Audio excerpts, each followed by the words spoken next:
ചേച്ചി ഇങ്ങനെ പ്രശ്നം ഉണ്ടാക്കാറുണ്ടോ? ഇയാൾ ഇത്തിരി മാനസികമായിട്ടുള്ള സൈക്കോ ആണ്. ആ കുഞ്ഞിന് ഇനി എന്ത് ചെയ്യും? അതാണ് നോക്കേണ്ടത്. പാവം, അച്ഛനും ഇല്ല അമ്മയും ഇല്ല, മുത്തശ്ശിയും മരിച്ചുപോയി. ഞാൻ ഒരു കുട്ടീനെ കല്യാണം കഴിച്ചു കൊടുത്തു. ഇനിയിപ്പോൾ ഈ കുട്ടി മാത്രമേ ഉള്ളൂ. അതിന്റെ വിദ്യാഭ്യാസം അതിന് എന്ത് ചെയ്യും? ഒരു പിടിയില്ല.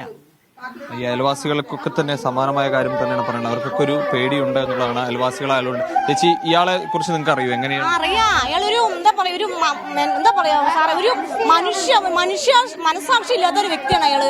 ഇപ്പൊ ഈ മരിച്ചു കിടക്കുന്ന വ്യക്തിന്റെ ഭാര്യ 5 വർഷം മുന്നേ കൊന്നിട്ട്, ഇതേപോലെ വെട്ടിക്കൊന്നിട്ട് ഇയാൾ ജയിൽ ശിക്ഷ അനുഭവിച്ച് വന്ന് 2 മാസമായിട്ടുള്ളൂ സാറേ. പിന്നെ ആ വന്ന ശേഷം പിന്നെ അയാളുടെ വീട്ടിലേക്ക് ആരും നോക്കാൻ പാടില്ല, അയാളെ കണ്ട് ചിരിക്കാൻ പാടില്ല, അയാളെ കണ്ട് വേറെ ഒന്നും അയാളുടെ ഫ്രണ്ടിൽ വെച്ച് ഫോൺ ചെയ്യാൻ പാടില്ല ആർക്കും. ഇതൊക്കെയാണ്.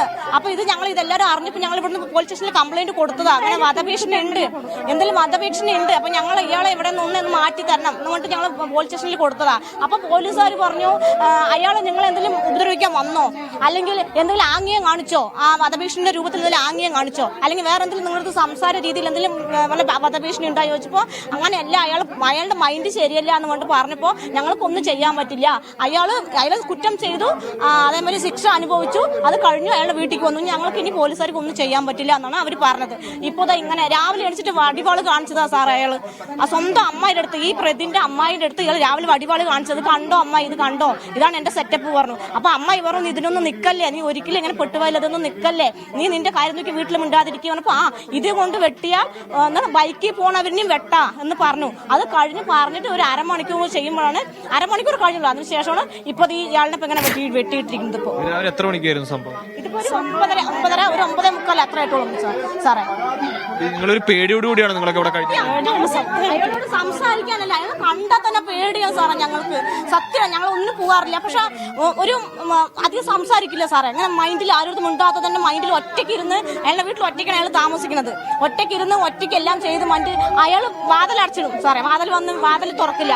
ആ ഗ്ലാസിന്റെ ഉള്ളിൽ നിന്ന് ആരൊക്കെ പോകുന്നുണ്ട്, ആരൊക്കെ എന്തെല്ലാം ചെയ്യുന്നുണ്ട്, അല്ലെങ്കിൽ ആരെല്ലാം എന്തെല്ലാം എന്റെ വീട്ടിൽ എന്തെല്ലാം ചെയ്യുന്നുണ്ടെന്നുള്ള ഒരു കാര്യങ്ങൾ മൊത്തം അല്ല അറിഞ്ഞ് കരുതി കൂട്ടി ചെയ്യുന്ന കൊലപാതകമാണ് സാറേ ഇതിപ്പോ. ഈ താഴൻ മേഡം, ഈ പ്രതിയുടെ വീടും ഇപ്പൊ കൊലപാതകം ചെയ്ത അവിടെയൊക്കെ തൊട്ട വീടാണ്.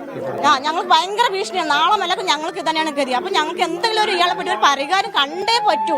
അല്ലെങ്കിൽ ഞങ്ങൾ ഈ ബോഡി എടുക്കാൻ സമ്മതിക്കില്ല. ഞങ്ങൾ സമരം ചെയ്ത് തന്നെ പറ്റൂ. കാരണം നാളെ മലക്ക് ഞങ്ങളുടെ കുട്ടികളും മക്കളൊക്കെ ഇതിൽ ഓടി കളിക്കുന്നവരാണ്. ഇതുപോലെ അയാൾ ചിന്തിക്കില്ലല്ലോ. ഒരു വൈരാഗ്യമില്ല സാറേ, വഴക്കോ പ്രശ്നമോ ഒന്നും ഇല്ലേ. അവരുടെ വീട്ടിൽ മുമ്പൊന്നും ചെയ്യുന്നില്ല സാറേ. എല്ലാ സംരക്ഷണവും ചെയ്തു കൊടുക്കണില്ലേ, ചോറ് കൊടുക്കുന്നുണ്ട്, പാല് കൊണ്ട് കൊടുക്കുന്നുണ്ട്, രാത്രി 8 മണിക്ക് ചോറ് കൊണ്ട് കൊടുക്കുന്നുണ്ട്. സപ്പോർട്ടാണ്. അവരിനെ ആദ്യം ചോദ്യം ചെയ്താൽ കറക്റ്റ് ആകും. അവന്റെ വീട്ടുകാർ സപ്പോർട്ട് ഇല്ലാണ്ട് ഒരിക്കലും ഇത് ചെയ്യില്ല. ഇനി വരുന്നിട വെച്ച് കാണാൻ നീ ചെയ്താ പറഞ്ഞിട്ടുണ്ട്. അവന്റെ കേട്ടിനെ ആദ്യം പിടിച്ചുകൊണ്ടുവന്ന് ഇവിടെ നിർത്തിയിട്ട് ചോദ്യം ചോദിക്കണം നാട്ടുകാരന്റെ മുന്നിൽ. അപ്പോഴേ ഇത് കറക്റ്റ് ആവുള്ളൂ സാറേ. അല്ലാതെ ശരിയായില്ല. മൊത്തം നശിപ്പിച്ചു. നശിക്കാനില്ല. ആ ഒരു കുട്ടി അനാഥയായി. ഇനി ആ കുട്ടിക്ക് ആരുമില്ല. ഞങ്ങളൊക്കെ നാട്ടുകാരൊക്കെ എത്ര തന്നെ അവർക്ക് പ്രൊട്ടക്ഷൻ കൊടുക്കും. ഇനി ആ കുട്ടിക്ക് ആരുണ്ട്? 2 പെൺകുട്ടികളാണ്. ഒരു കുട്ടിനെ കെട്ടിച്ചു കൊടുത്തു. ആ കുട്ടി അനാഥയാണ്. ആ കുട്ടി 2 മാസമായിട്ട് ഈ വീട്ടിലേക്ക് വന്നിട്ടില്ല. അവന്റെ തറവാട്ട് വീട്ടിലേക്ക് അയാളെ പേടിച്ചിട്ട് വന്നിട്ടില്ല സാറേ. എന്താ ചെയ്യാ? ഞങ്ങളുടെ ഒരു എന്താ പറയാ, ഞങ്ങളുടെ ബുദ്ധിമുട്ട് ആരും ഒന്നും മനസ്സിലാക്കണില്ല. പോലീസുകാരായാലും ശരി, എന്തായാലും ശരി. ദിവ്യ, അത് തന്നെയാണ്. അതായത് നാട്ടുകാർ പറയുന്നത് തികച്ചും ഒരു യാഥാർത്ഥ്യമായിട്ടുള്ള കാര്യം തന്നെയാണ്. നമുക്ക്